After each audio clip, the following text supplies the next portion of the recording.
Merci de vous abonner, de partager, de liker. Je pense à vous. Voici 3 méthodes pour faire vous-même votre zafou. Alors, il y a ma méthode, la méthode académique et la méthode au pifomètre. Selon votre tempérament, le temps que vous avez, vous choisirez celle qui vous arrange ou vous les mixerez en fonction de vos besoins. Les motivations pour faire soi-même son zafou peuvent être différentes. Ça peut être décoratif, ça peut être affectif, ça peut être économique si on a déjà le matériel pour le faire. Quoi qu'il en soit, voilà un petit tuto qui peut vous aider. Pour le choix des tissus, il est important de choisir un tissu d'ameublement résistant et épais. Anciennement, on utilisait essentiellement le velours côtelé. Maintenant, on utilise plus des tissus de coton d'ameublement. L'important est d'une part que le tissu soit solide, mais aussi qu'il ne glisse pas. Vous vérifiez en posant les tissus, est-ce qu'ils vont avoir tendance à glisser quand vous le pliez en deux, en quatre. Voilà. Puis, une fois que vous avez votre tissu, vous allez préparer les pièces. Il vous faut une bande de tissu. Ici, on a une bande de tissu qui fait la largeur d'un lait, soit 152 cm. Vous pouvez avoir peut-être du tissu plus large ou moins de tissu. Faire votre bande en plusieurs pièces. Dans ce cas-là, vous faites bien en sorte que la couture soit dans un pli. Puis 2 ronds. Il vous faut également à récupérer dans les chutes de tissu de quoi faire une poignée. La largeur, c'est vous qui verrez en fonction du tissu que vous avez, de la taille que vous voulez, ça n'a pas grande importance. Si, ça a un petit peu d'importance pour retourner la poignée. C'est plus simple quand elle est large. Pour le moment, on va partir sur un modèle qui correspond à ce que je fais, à savoir un rond de 32-33 cm et donc une bande d'1,53 m. Vous allez préparer votre bande de tissu en faisant un point zigzag sur les côtés qui s'effilochent. Et vous allez faire un mini ourlet, un petit retour, d'un côté, celui qui sera visible. De l'autre côté, du moment qu'il ne s'effiloche pas, ce sera le rabat vers l'intérieur, donc vous n'êtes pas obligé de faire une couture esthétique. Une fois que votre bande est prête, vous faites vos ronds. De la même façon, vous faites un point zigzag autour pour qu'il n'effiloche pas. Puis vous faites votre poignée, récupérez dans une chute de tissu, vous la pliez endroit sur endroit, vous cousez à la largeur qui vous convient. Vous ouvrez la couture pour qu'il n'y ait pas trop d'épaisseur de tissu quand vous l'assemblerez avec le reste de l'ouvrage. Vous avez laissé les fils de couture pour pouvoir passer à l'intérieur un crochet, si vous en avez un, sinon vous vous débrouillerez autrement. Vous attachez le fil au crochet, ça va vous aider à retourner votre poignet. Puis vous repassez et vous faites une couture sur chaque côté de façon à maintenir la poignée en place à 2-3 mm de la lisière. Puis vous allez commencer à monter votre ouvrage. Si vous avez comme ici des motifs qui ont un sens, essayez de les mettre tous les deux dans le même sens. Vous placez les 2 ronds endroit contre endroit de façon à monter le coussin sur l'envers. Puis vous prenez votre poignée. Vous allez assembler la poignée avec le premier rond. Il faut les mettre dans l'ordre pour que lorsque vous retournerez votre ouvrage, les éléments soient dans l'ordre également. Vous allez épingler la poignée à la base d'un des dessins, c'est-à-dire que le fil du rond sera dans l'axe de la poignée. Vous comprendrez plus tard pourquoi.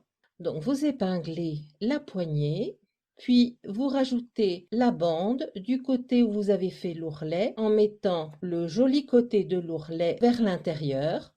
Puis vous allez placer le tour de votre bande pour replacer l'autre côté, toujours le joli côté vers vous, en laissant dépasser là 3-4 cm pour faire un rabat. Une fois que ceci est épinglé, on part sur une largeur d'espace de 8 cm et une largeur de pli d'1,5 cm. Donc vous y allez, vous faites le tour, 8 cm, 1,5 cm et ainsi de suite jusqu'à arriver au tour. On n'arrive pas toujours exactement à faire ce qu'on veut. Du coup, vous voyez s'il vous reste du tissu, s'il y en a trop, pas assez, vous vous arrangez en faisant ou non un pli près de la poignée.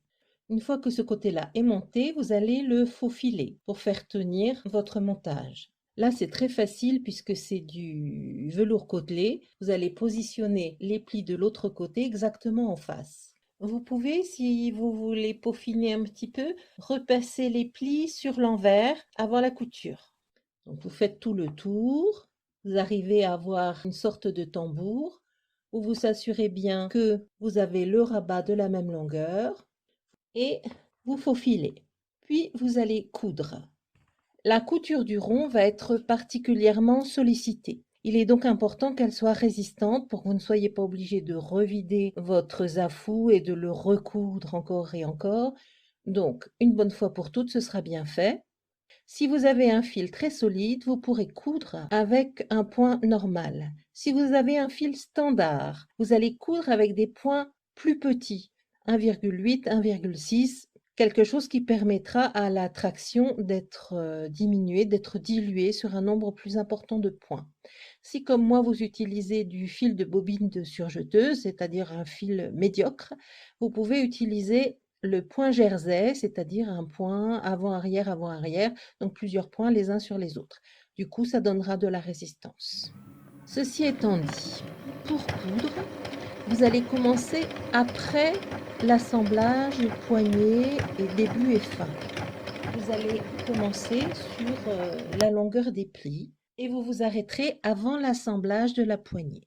Vous ferez pareil de l'autre côté et vous laisserez à coudre tout cet assemblage poignet, rabat, etc. pour la fin, pour pouvoir réguler en fonction des petites différences qui peuvent s'être installées.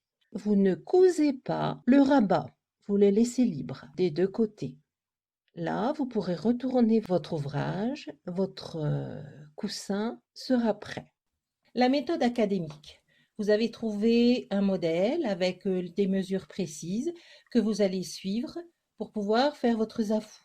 Dans ce cas-là, vous préparerez à l'avance la bande de côté en faisant vos plis selon votre modèle établi et vous allez les repasser. Ensuite, vous placerez la bande comme dans la première partie du tuto pour l'attacher et faire votre zafou. Essayez tout de même de conserver l'astuce qui consiste à ne coudre que la partie avec des plis pour vous assurer de pouvoir ajuster au niveau de la poignée. Le système au pifomètre. Les photos ne sont pas extraordinaires, mais en vous expliquant, ça devrait le faire. C'est là que le fait d'épingler la poignée à la base du tissu a du sens. C'est-à-dire que lorsque vous allez suivre la trame du tissu, vous arriverez en face de la poignée. Sur le dessin, vous voyez le rond divisé en 4. Les endroits où vont être épinglés les quarts de la bande de tissu. Une fois que vous avez positionné la poignée et les deux pans du tissu, vous le posez au sol, vous le tenez avec une main et vous allez prendre toute la bande de tissu, vous allez l'étirer vers le haut pour arriver à la moitié. Vous pincez la moitié que vous ramenez sur la partie haute du tissu. Ainsi, la moitié de votre tissu sera épinglée en face de la poignée. Puis, vous allez faire la même chose sur les côtés. Vous prenez le tissu à droite, vous allez tirer pour avoir la moitié. Vous pincez la moitié et vous allez venir épingler au quart du rond. Puis la même chose encore de l'autre côté. Ainsi, le tissu est épinglé quart par quart, ce qui vous permettra d'évaluer de façon un peu plus facile la longueur des plis que vous voulez faire par rapport à votre ouvrage si vous n'avez pas trouvé les mesures exactes sur Internet. Ainsi, si vous avez un rond plus petit ou des bandes plus larges ou plus longues ou moins larges, vous pourrez toujours vous débrouiller. Le rembourrage. Traditionnellement, le zafou est rembourré avec du kapok. Ces derniers temps, on voit beaucoup de zafou rembourrés avec des graines de ci, de ça. On peut aussi le rembourrer avec du coton naturel ou de la bourre synthétique ou bien d'autres choses encore. Donc, en fonction de ce que vous avez, vous pouvez l'utiliser. Si par exemple vous utilisez de la bourre que vous avez récupérée sur un autre coussin ou sur une vieille couette ou sur Dieu sait quoi et qu'il vous en manque, vous pourrez rajouter, une fois que vous avez bien mis la bourre souple un peu partout, que vous l'avez bien remplie et qu'il vous en manque un peu, vous pouvez faire un trou au milieu et vous glissez un ou deux vieux t-shirts qui serviront de noyau et qui donneront de la tenue à votre zafou tout en permettant de garder le confort. Merci de vous abonner, de partager, de liker.